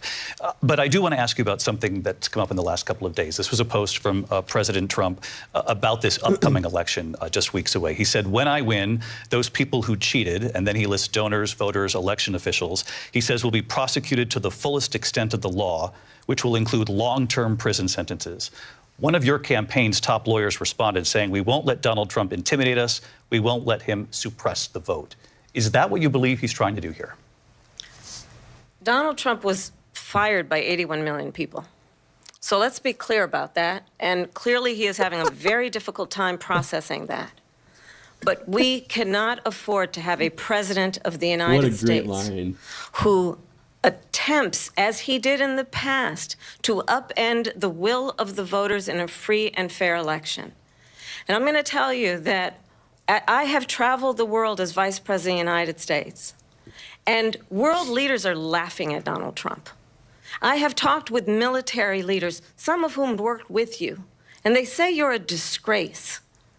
And when you then talk in this way in a presidential debate and deny what over and over again are court cases you have lost because you did, in fact, lose that election, it leads one to believe that perhaps we do not have in the candidate to my right the temperament or the ability to not be confused about fact. That's deeply troubling, and the American people deserve better. I'll give you 1 minute to respond, Mr. President. Let me just say about world leaders. Viktor Orban, one of the most respected men, they call him a strong man. He's a tough person, smart. Prime Minister of Hungary. They said, why is the whole world blowing up? 3 years ago, it wasn't. Why is it blowing up? Bringing up Viktor He said, because Orban? you need Trump back as God. president. They were afraid of him. China was afraid, and I don't like to use the word afraid, but I'm just quoting him. China was afraid of him. North Korea was afraid of him. Look at what's going on with North Korea, by the way. He said Russia was afraid of him. What's going on with North Korea? I ended the Nord Stream 2 pipeline. I don't know. And Biden put it back on day one, You guys but he know ended what's the going on XL in North pipeline. Korea? What the fuck? XL pipeline in our country, he ended that. Excuse my But he language. let the Russians build a pipeline going all over Europe and heading into Germany, the biggest pipeline in the world. Look, Viktor Orban said it. He said the most respected, most feared person is Donald Trump. We had no problems when Trump was president, but when this weak, pathetic man that you saw at a debate just a few months ago, that if he weren't in that debate, he'd be running instead of her. She got no votes. He got 14 million votes. What you did, you talk about a threat to democracy. He got 14 million votes, and they threw him out of office. And you know what? I'll give you a little secret. He hates her. He can't stand her. But he got 14 million votes. They threw him out. She got 0 votes. And when she ran, she was the first one to leave because she failed. On the ticket, and now she's dude. running. I don't understand it, but I'm okay with it because your time is I up. think we're Thank going to you. do very well. We've got a lot more to get to. Turning now Yes. to the Israel-Hamas war and the hostages who are still being held, Americans among them. Vice President Harris, in December, you said, She quote, is Israel has a taking right him to to defend town, itself, but you guys. added, quote, it matters how, saying international humanitarian law must be respected. Israel must do more to protect innocent civilians. You said that 9 months ago. Now an estimated 40,000 Palestinians are dead. Nearly 100 hostages remain. Just last week, Prime Minister Benjamin Netanyahu said there's not a deal in the making. President Biden has not been able to break through the stalemate. How would you do it? Well, let's understand how we got here. On October 7, Hamas, a terrorist organization, slaughtered 1,200 Israelis. Many of them young people who were simply attending a concert. Women were horribly raped. And so absolutely, I said then, I say now, Israel has a right to defend itself. We would. And how it does so matters. Because it is also true, far too many innocent Palestinians have been killed. Children, mothers. What we know is that this war must end. It must end immediately, and the way it will end is we need a ceasefire deal and we need the hostages out. And so we will continue to work around the clock on that. Work around the clock, also understanding that we must chart a course for a two-state solution. And in that solution, there must be security for the Israeli people and Israel, and in equal measure for the Palestinians. But the one thing I will assure you always, I will always give Israel the ability to defend itself, in particular as it relates to Iran and any threat that Iran and its proxies pose to Israel. But we must have a two-state solution where we can rebuild Gaza, where the Palestinians have security, self-determination, and the dignity they so rightly deserve. President Trump, how would you negotiate with Netanyahu and also Hamas in order to get the hostages out and prevent the killing of more innocent civilians in Gaza? If I were president, it would have never started.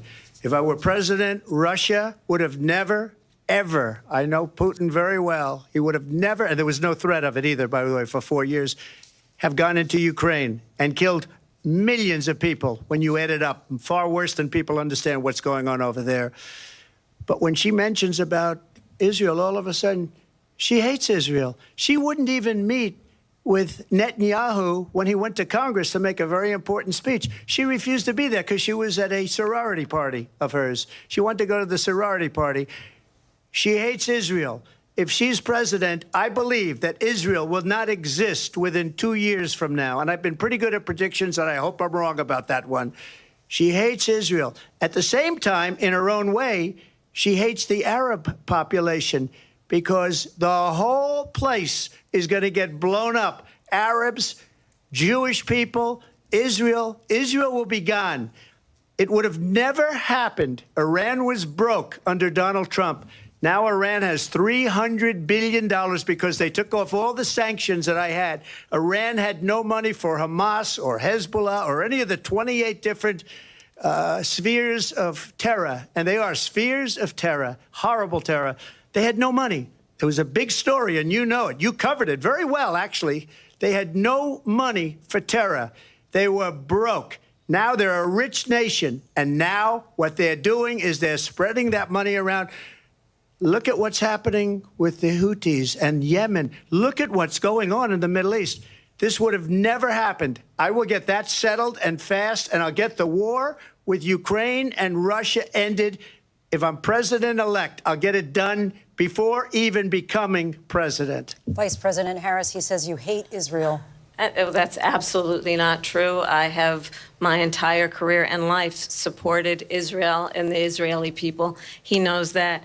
He's trying to, again, divide and distract from the reality, which is it is very well known that Donald Trump is weak and wrong on national security and foreign policy. It is well known that he admires dictators, wants to be a dictator on day one, according to himself. It is well known that he said of Putin that he can do whatever the hell he wants and go into Ukraine.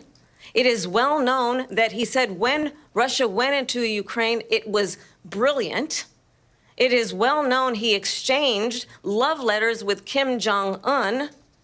And it is absolutely well known that these dictators and autocrats are rooting for you to be president again because they're so clear they can manipulate you with flattery and favors.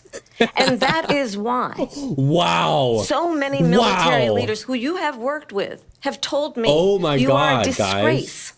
That is why we understand that we have to have a president who is not consistently weak and wrong on national security, including the importance of upholding and respecting in highest regard our military. Vice President Harris, thank you. They're the ones, and she's the one that caused it, that's weak on national security by allowing every nation last month for the year, 168 different countries sending people into our country. Their crime rates are way down.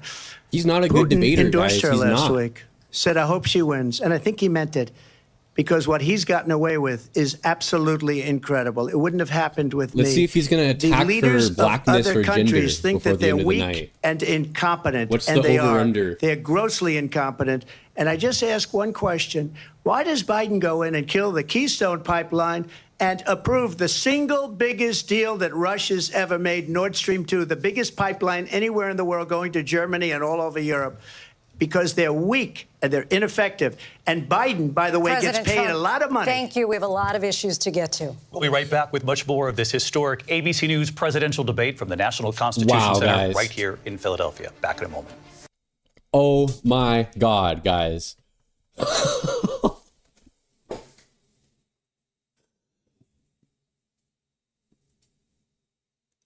I'm speechless. I'm speechless. I have a whole thing of notes here.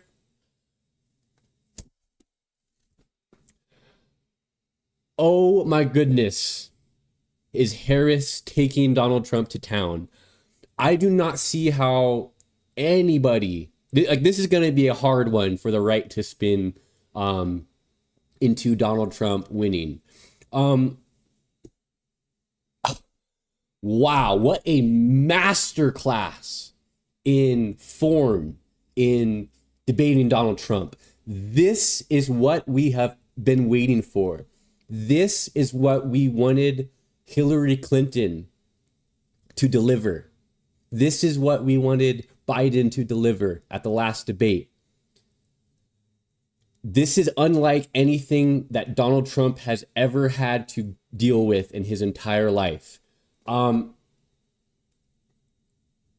You can see him getting flustered. You can see him kind of being wishy-washy about many of his responses. So let's just break this down a little bit here. So the debate starts. Harris, I feel like she was a little nervous. She was a little nervous, maybe understandably so. Her opening statement was not very strong, but it immediately went to Trump bagging on immigrants, bagging on people who immigrate into this country and saying how terrible and awful they are. That was not a vision for the country that is very inspiring that Donald Trump was laying out in his opening statement. And when you contrast it with Harris's, opening statement, which wasn't really that strong, it took all the attention off of that, right? Because it was like, oh my God, here we go. We're already going into Trump steering the direction of the questions about to immigration, which he did time and time again. Trump was immediately on the defensive about Project 2025, saying, oh, I have nothing to do with that. I don't know anything about that. Some people wrote a plan and it had some good things and it had some bad things, but I don't have anything to do with that. But it's just untrue. The guy was Trump's former campaign manager who wrote Project 2025. And on abortion, wow, that was just incredible. Harris slowing down her delivery, giving her remarks this softer tone, looking at Trump, saying, what this guy is doing, I think she said, is immoral. And then the way she turned it on him when he says, oh, well, everyone wanted this to be a states issue. Everyone wanted abortion to go back to the states. It was the Democrats that were crossed the line with implementing Roe v. Wade, right? We've heard this talking point time and time again. The way she handled that by saying, do you think that an 11-year-old who is raped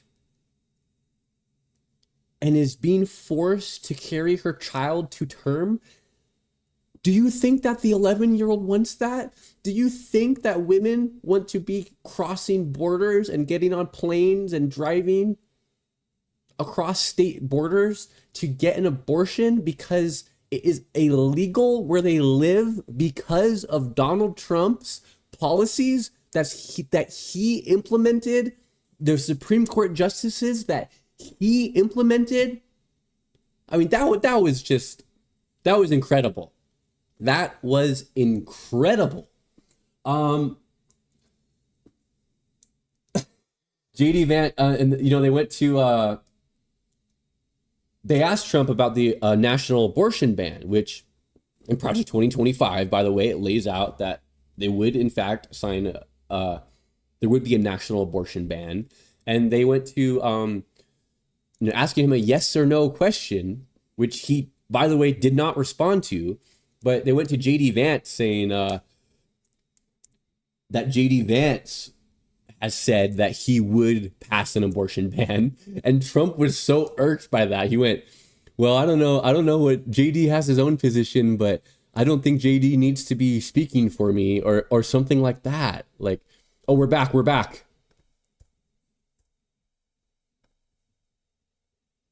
You have said you would solve this war in 24 hours. You said so just before the break tonight.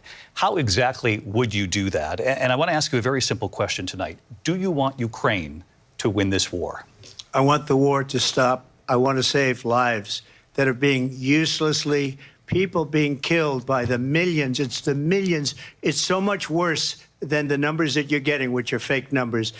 Look, we're in for 250 billion or more, because they don't ask Europe, which is a much bigger beneficiary to getting this thing done than we are. They're in for $150 billion less because Biden and you don't have the courage to ask Europe like I did with NATO. They paid billions and billions, hundreds of billions of dollars when I said, either you pay up or we're not going to protect you anymore. So that's maybe one of the reasons they don't like me as much as they like weak people. But you take a look at what's happening.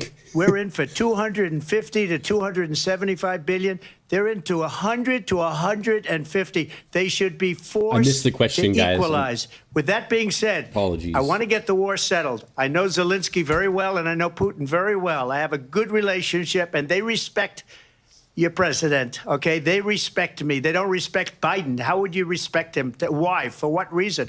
He hasn't even made a phone call in 2 years to Putin, hasn't spoken to anybody. They don't even try and get it. That is a war that's dying to be settled. I will get it settled before I even become president. If I win, when I'm president-elect, and what I'll do is I'll speak to one, I'll speak to the other, I'll get them together. That war would have never happened. And in fact, when I saw Putin after I left, unfortunately left because our country has gone to hell. But after I left, when I saw him building up soldiers, he did it after I left, I said, oh, he must be negotiating. It must be a good, strong point of negotiation. Well, it wasn't, because Biden had no idea how to talk to him. He had no idea how to stop it. And now you have millions of people dead, and it's only getting worse, and it could lead to World War III. Don't kid yourself, David. We're playing with World War III, and we have a president that we don't even know if he's... Where is our president? We don't even know if he's a president. And just to clarify here... They threw him out of a campaign like a dog. We don't even know. Is he our president? But we have a president, Mr. President, that doesn't know he's alive. Your time is up.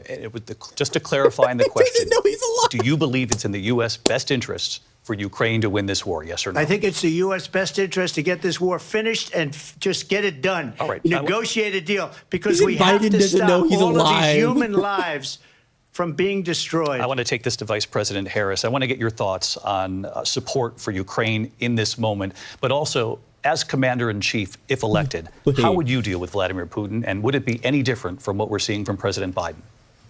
Well, first of all, it's important to remind the former president you're not running against Joe Biden, you're running against me. I believe the reason that Donald Trump says that this war would be over within 24 hours is because he would just give it up. And that's not who we are as Americans. Let's understand what happened here. Yeah, no kidding. I actually met with Zelensky a few days before Russia invaded, tried through force to change territorial boundaries, to defy one of the most important international rules and norms, which is the importance of sovereignty and territorial integrity. And I met with President Zelensky. I shared with him American intelligence about how he could defend himself. Days later, I went to NATO's eastern flank, to Poland and Romania. And through the work that I and others did, we brought 50 countries together to support Ukraine in its righteous defense. And because of our support, because of the air defense, the ammunition, the artillery, the javelins, the Abrams tanks that we have provided, Ukraine stands as an independent and free country. If Donald Trump were president, Putin would be sitting in Kyiv right now. And understand what that would mean, because Putin's agenda is not just about Ukraine. Understand why the European allies and our NATO allies are so thankful that you are no longer president, and that we understand the importance of the greatest military alliance the world has ever known, which is NATO, and what we have done to preserve the ability of Zelensky and the Ukrainians to fight for their independence.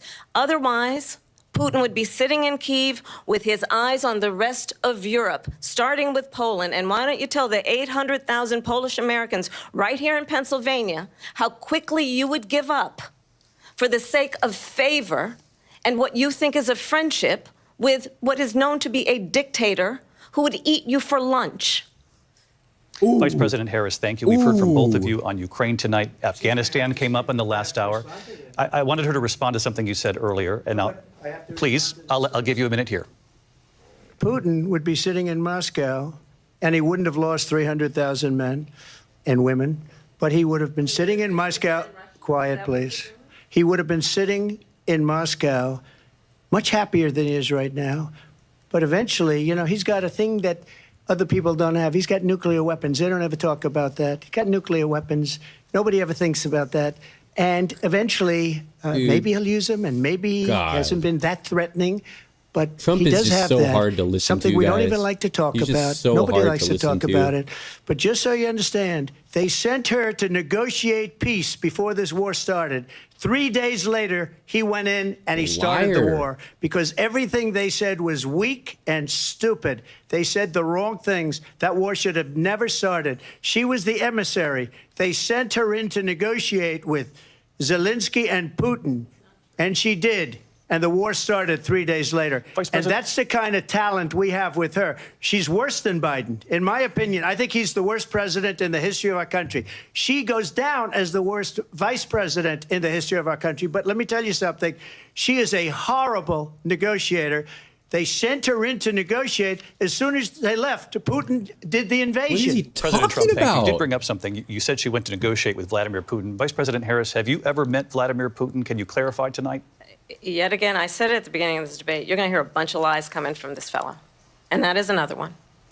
When I went to meet with President Zelensky, I've now met with him over 5 times. The reality is it has been about standing as America always should, as a leader upholding international rules and norms, as a leader who shows strength, understanding that the alliances we have around the world are dependent on our ability to look out for our friends and not favor our enemies because you adore strongmen instead of caring about democracy. And that is very much what is at stake here. The President of the United States is commander-in-chief. And the American people have a right to rely on a president who understands the significance of America's role and responsibility in terms of ensuring that there is stability and ensuring we stand up for our principles and not sell them for the benefit of personal flattery. We've talked about Ukraine and Vladimir Putin. I do want to talk about Afghanistan. It came up in the first hour of this debate. I wanted to move on to Afghanistan. Stoltenberg said Trump did the most amazing thing I've ever seen. He got these countries, the 28 countries at the time, to pay up. He said, I've never seen. He's the head of NATO. He said, I've never seen. For years, we were paying almost all of NATO. We were being ripped off by European nations, both on trade and on NATO.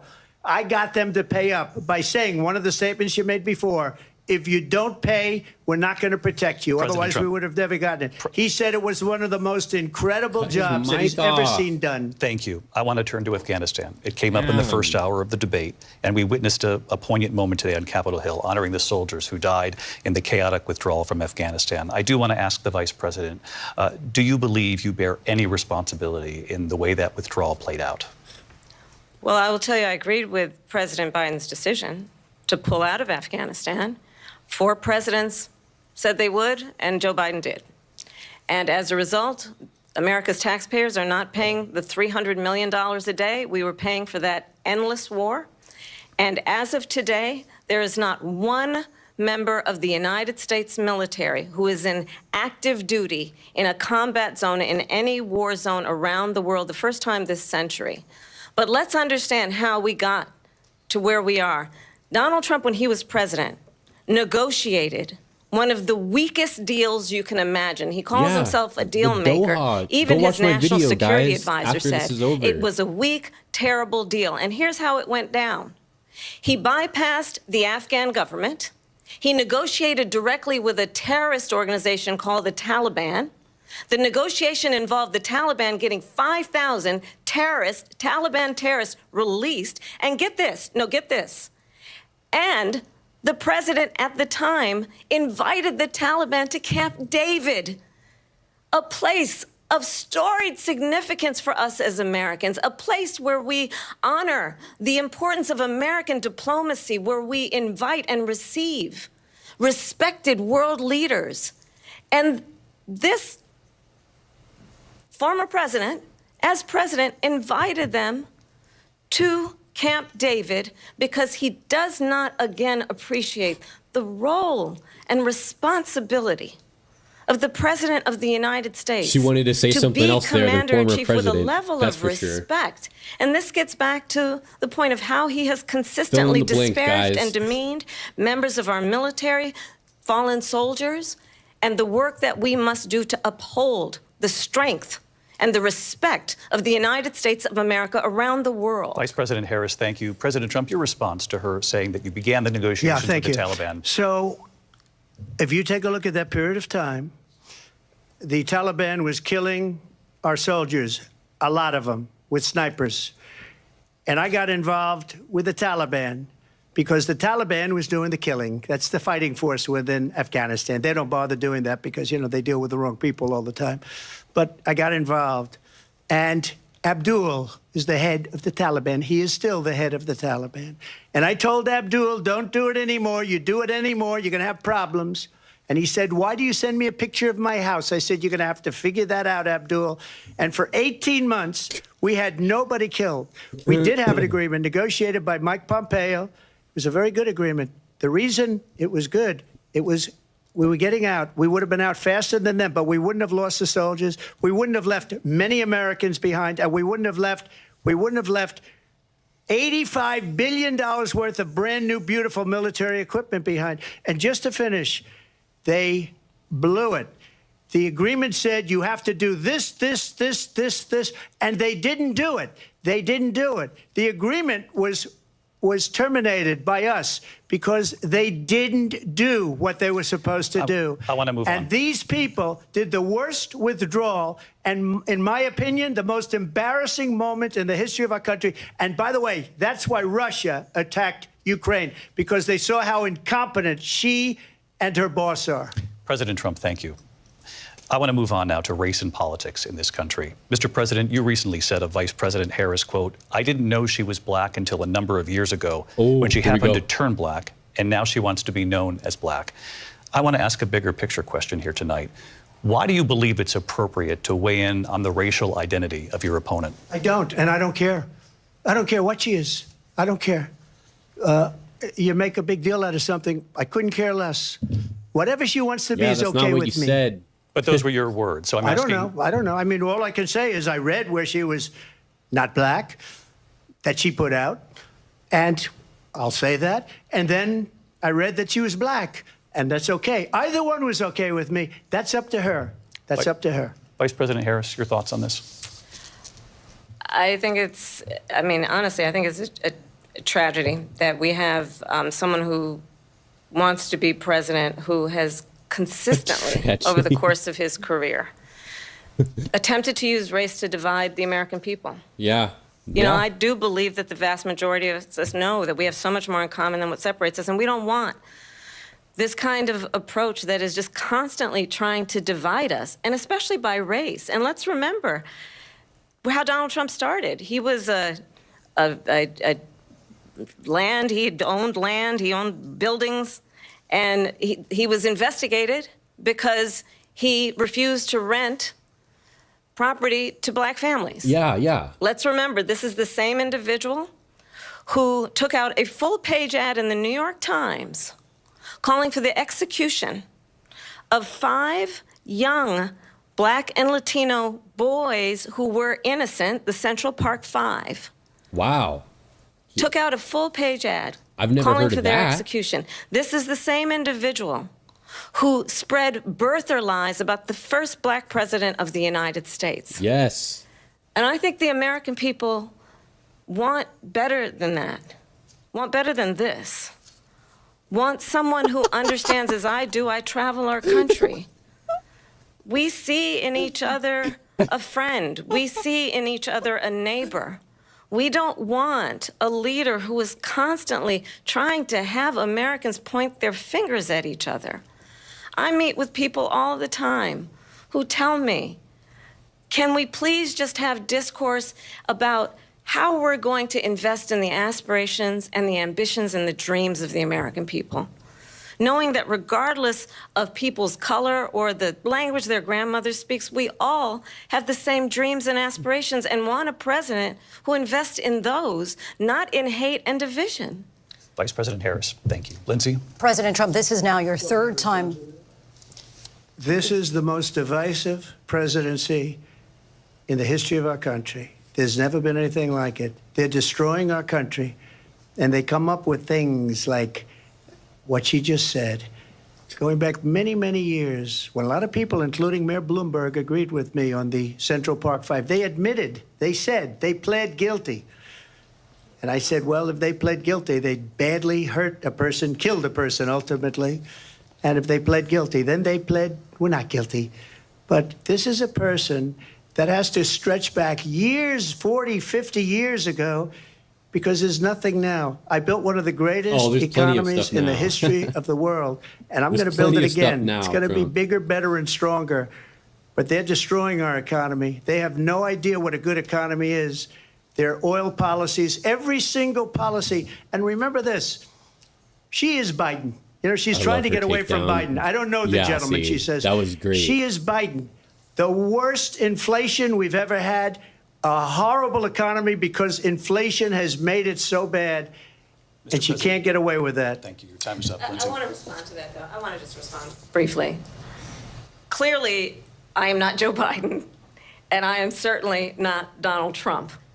And what I do offer is a new generation of leadership for our country, one who believes in what is possible, one who brings a sense of optimism about what we can do instead of always disparaging the American people.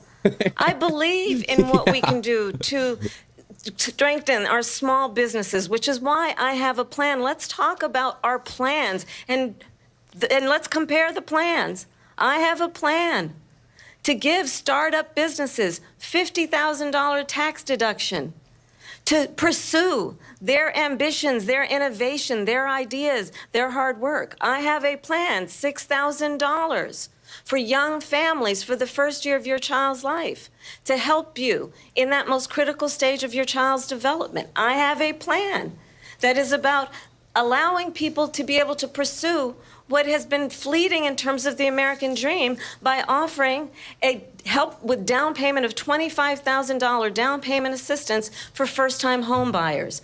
That's the kind of conversation, I believe, David, that people really want tonight, as opposed to a conversation that is constantly about belittling and name-calling. Let's turn the page Vice President and move Harris, forward. thank you. Let's turn to policy. President Trump, we have to move on. President Trump. Let's turn to policy, please. She has a plan to defund the police. She has a plan to confiscate everybody's gun. President Trump, she has a plan to not other allow issues. fracking in Pennsylvania or anywhere else. Okay, that's what her plan is until just recently. I just need Lindsay, to go ahead. respond because Trump, the President former Trump, president has said no, I'm something sorry. twice that I need to respond to. I'm sorry. We're going to move on, Vice President Harris. To what he President has said Trump, this is now your third time running for president. You have long vowed to repeal and replace the Affordable Care Act, also known as Obamacare. You have failed to accomplish that. You now say you're going to keep Obamacare. Obamacare, quote, unless we can do something much better. Last month, you said, quote, we're working on it. So tonight, 9 years after you first started running, do you have a plan, and can you tell us what it is? Obamacare was lousy health care, always was. It's not very good today. And what I said, that if we come up with something, and we are working on things, we're going to do it, and we're going to replace it. But remember this. Only 3 more minutes, I inherited I think, guys. Obamacare because Democrats wouldn't change it. They wouldn't vote for it. They were unanimous. They wouldn't vote to change it. If they would have done that, we would have had a much better plan than Obamacare. But the Democrats came up. They wouldn't vote for it. I had a choice to make when I was president. Do I save it and make it as good as it can be, never going to be great, or do I let it rot? And I felt I had an obligation, even though politically it would have been good to just let it rot and let it go away. I decided, and I told my people, the top people, and they're very good people. I have a lot of good people in that administration. We read about the bad ones. We had some real bad ones, too, and so do they. They have really bad ones. The difference is they don't get rid of them. But let me just explain. I had a choice to make. Do I save it and make it as good as it can be, or do I let it rot? And I saved it. I did the right thing. But it's still never going to be great, and it's too expensive for people. And what we will do is we're looking at different plans. If we can come up with a plan that's going to cost our people, our population, less money and be better health care than Obamacare, then I would absolutely do it. But until then, I'd run it as good as it can be run. So just a yes or no, you still do not have a plan? I have concepts of a plan. I'm not president right now. But if we come up with something, I would only change it if we come up with something that's better and less expensive. And there are concepts and options we have to do that. And you'll be hearing about it in the not-too-distant future. Vice President Harris, in 2017, you supported Bernie Sanders' proposal to do away with private insurance and create a government-run health care system. 2 years later, you proposed a plan that included a private insurance option. What is your plan today? Well, first of all, I absolutely support, and over the last 4 years as vice president, private health care options. But what we need to do is maintain and grow the Affordable Care Act. But I'll get to that, Lindsay. I just need to respond to a previous point that the former president has made. I've made very clear my position on fracking.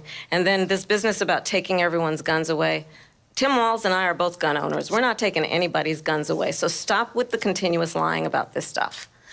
As it relates to the Affordable Care Act, understand, just look at the history to know where people stand.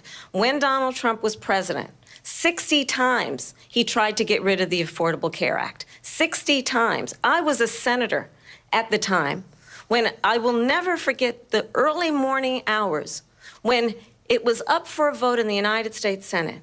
And the late, great John McCain, who you have disparaged as being, you don't like him, you said, at the time because he got caught. He was an American hero. The late, great John McCain, I will never forget that night, walked onto the Senate floor and said, no, you don't. No, you don't. No, you don't get rid of the Affordable Care Act. You have no plan. And what the Affordable Care Act has done is eliminate the ability of insurance companies to deny people with pre-existing conditions. I don't have to tell the people watching tonight, you remember what that was like? Remember when an insurance company could deny if a child had asthma, if someone was a breast cancer survivor, if a grandparent had diabetes? And thankfully, as I've been vice president, and we, over the last 4 years, have strengthened the Affordable Care Act, we have allowed, for the first time, Medicare to negotiate drug prices on behalf of you, the American people. Donald Trump said he was going to allow Medicare to negotiate drug prices. He never did. We did. And now we have capped the cost of insulin at $35 a month. Since I've been vice president, we have capped the cost of prescription medication for seniors at $2,000 a year. And when I am president, we will do that for all people, understanding that the value I bring to this is that access to health care should be a right and not just a privilege of those who can afford it. And the plan has to be to strengthen the Affordable Care Act, not get rid of it. Vice President Harris, in terms of where Donald Trump stands on that. I want to move to an issue that's important for a lot of... She made a mistake. Number one, John McCain fought Obamacare for 10 years. But it wasn't only him. It were all of the Democrats that kept it going. And you know what? We can do much better than Obamacare, much less money. But she won't improve private insurance for people, private medical insurance. That's another thing she doesn't want to get. People are paying privately for insurance that have worked hard and made money, and they want to have private. She wants everybody to be on government insurance where you wait 6 months for an operation that you need immediately. President Trump, thank you. We have another issue that we'd like to get to that's important for a number of Americans, in particular younger voters, and that's climate change. President Trump, with regard to the environment, you say that we have to have clean air and clean water. Vice President Harris, you call climate change an existential threat. The question to you both tonight is, what would you do to fight climate change? And Vice President Harris, we'll start with you. 1 minute for you each. Well, the former president had said that climate change is a hoax. And what we know is that it is very real. You ask anyone who lives in a state who has experienced these extreme weather occurrences, who now is either being denied home insurance or it's being jacked up. You ask anybody who has been the victim of what that means in terms of losing their home, having nowhere to go. We know that we can actually deal with this issue. The young people of America care deeply about this issue. And I am proud that as vice president over the last 4 years, we have invested $1 trillion in a clean energy economy, while we have also increased domestic gas production to historic levels. We have created over 800,000 new manufacturing jobs while I have been vice president. We have invested in clean energy to the point that we are opening up factories around the world. Donald Trump said he was going to create manufacturing jobs. He lost manufacturing jobs. And I'm also proud to have the endorsement of the United Auto Workers and Sean Fain, who also know that part of building a clean energy economy includes investing in American-made products, American automobiles. It includes growing what we can do around American manufacturing and opening up auto plants, not closing them like happened under Donald Trump. Vice President Harris, thank you. That didn't happen under Donald Trump. Let me just tell you, they lost 10,000 manufacturing jobs this last month. It's going, they're all leaving. They're building big auto plants in Mexico, in many cases owned by China. They're building these massive plants, and they think they're going to sell their cars into the United States because of these people. What they have given to China is unbelievable. But we're not going to let that. We'll put tariffs on those cars so they can't come into our country, because they will kill the United Auto Workers and any auto worker, whether it's in Detroit or South Carolina or any other place. What they've done to business and manufacturing in this country is horrible. We have nothing because they refuse. You know, Biden doesn't go after people because supposedly China paid him millions of dollars. He's afraid to do it. Between him and his son, they get all this money from Ukraine. They get all this money from all of these different countries. And then you wonder, why is he so loyal to this one, that one, Ukraine, China? Why is he? Why did he get $3.5 million from the mayor of Moscow's wife? Why did she pay him $3.5 million?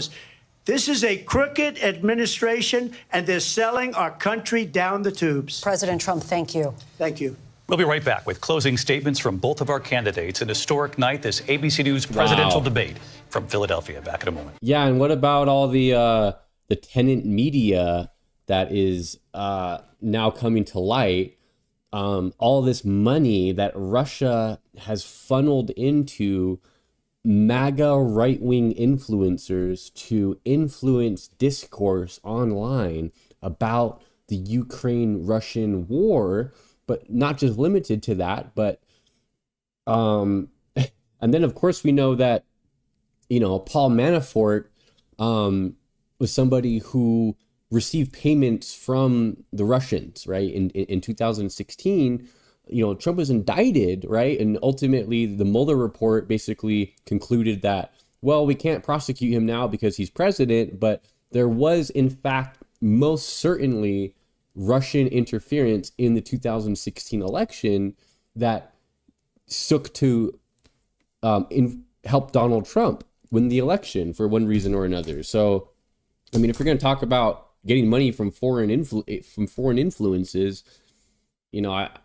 I wish that would have been brought up there, but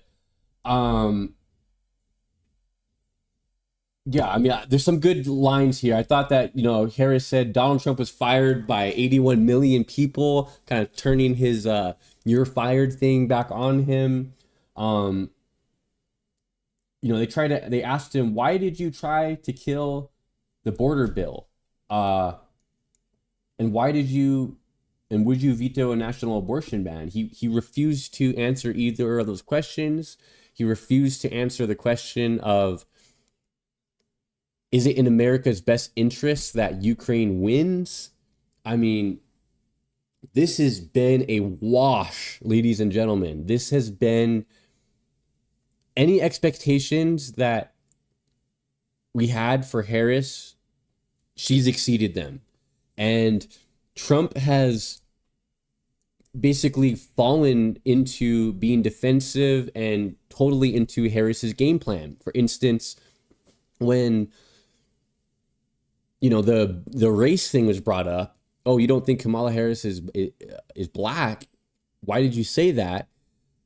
He totally tried to not take the bait, but then he ended up taking the bait anyways. And then the way that Harris so brilliantly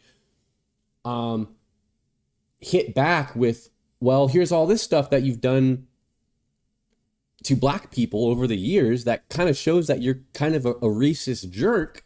And basically what she was saying is, it's not surprising that he would attack me on my race because look at how racist he's been in the past. This guy's a racist. Racists are going to do racist things. That was basically what she was saying with that statement.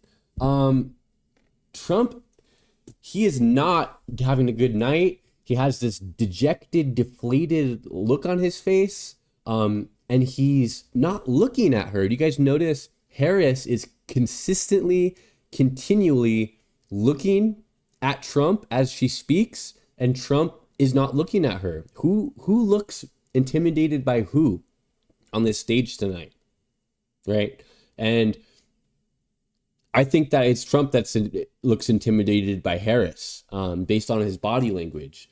And the squabbling with the moderators and the talking over the moderators, and it's just so disrespectful. I mean, not that that's surprising at all, but how does he think that that's a good look for him? Or how does he think that talking over the moderators is, that anyone's out there cheering for that? Wow. This has been a very, very, very fun night for me. As you guys can probably tell, I've very much been enjoying myself. Wow. How does the right spin this? How does Fox News and the MAGA talking heads spin this into a Trump win? Because we know they are. It just seems like any neutral party watching out there, this has not been close. This has not been Harris 60%, Trump 40%.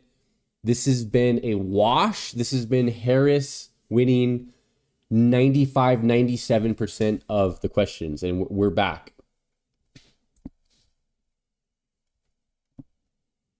Welcome back tonight. The time has come for closing statements. And Vice President Harris, we begin with you. So I think you've heard tonight two very different visions for our country. Yes. One that is focused on the future, and the other that is focused on the past, and an attempt to take us backward. But we're not going back. And I do believe that the American people know we all have so much more in common than what separates us, and we can chart a new way forward.